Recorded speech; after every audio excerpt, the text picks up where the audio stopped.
Hi everyone, my name's Steve and I'm going to be giving you a little introduction to Aqualung's i100 dive computer. This is their entry-level computer, rivaling the likes of Cressy's Leonardo and Sunto's Zoop Novo. Brand new, these cost between £120 and £130 at the moment. So let's take a little look at some of the features the i100 has to offer. So here it is, the i100 dive computer. It's all controlled by this one single button here, which makes it super easy to navigate.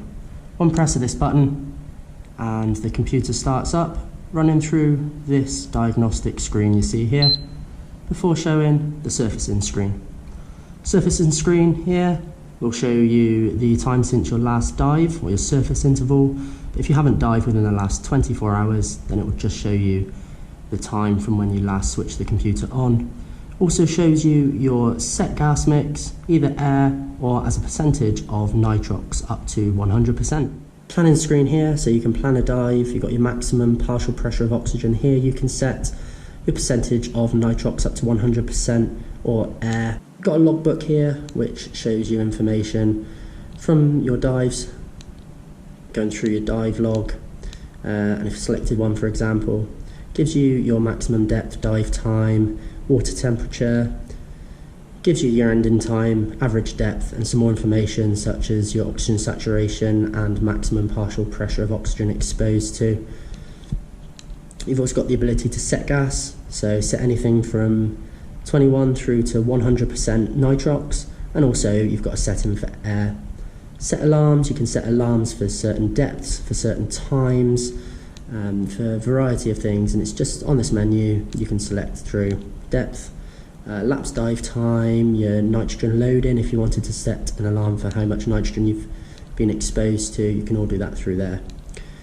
Utilities here, you can set whether you are diving in salt water or fresh water, activate the device in contact with water, can be switched on and off. Your units can be toggled, as can deep stops, safety stops, choosing your depth and time at a safety stop. Conservative factor for the device there as well. Date and time you can set, and you can set your mode, so you can set whether you are using the computer in dive, gauge or free diving mode, which I use dive. So that's not everything packed into the i100, just an insight into some of the features. But for now, it's enough of the computer on the surface, let's take it diving. This dive was on the Fraggle in Cyprus, a small barge that sits at around 17 to 18 metres on a bed of sand. There's a few other structures around it that have been put in over time, including the remnants of a small helicopter. But enough about the Fraggle, onto the computer. Just as a side note, this is how I recorded the use of the computer underwater. Bit of DIY, a GoPro and lots of mounts.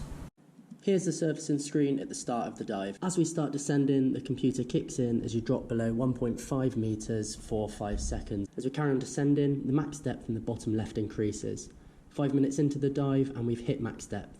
Dive time is shown in the bottom right, next to our 17.3 metre max depth. As we ascend up slightly, you can see our dive time remaining increasing up to 63 minutes and then to 66. As we ascend up, you'll see the ascent bars on the left of the computer. Each bar represents 1.5 metres per minute ascent rate, with a safety stop set on the computer for 3 minutes at 5 metres. From 6.5 metres, the LED flashes and we clock into the safety stop. The safety stop counts down in the bottom right corner, showing minutes and seconds. This proves very useful compared to other computers which either count up or just show the whole minutes. When the safety stop finishes, the computer returns to the normal dive screen. As you ascend to 0.9 metres, the computer ends the dive and returns to the surface screen. So there we have it.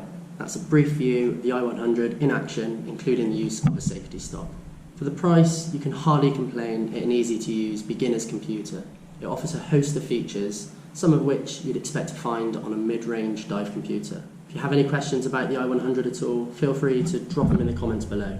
Hope you enjoyed the video. Please like and subscribe to see more kit in action.